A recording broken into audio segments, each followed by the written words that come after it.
CP. Let's go!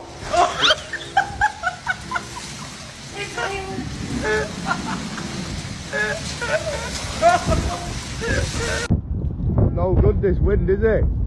No, man. He went in my mouth, man. World. Mom, your wig's gonna blow off.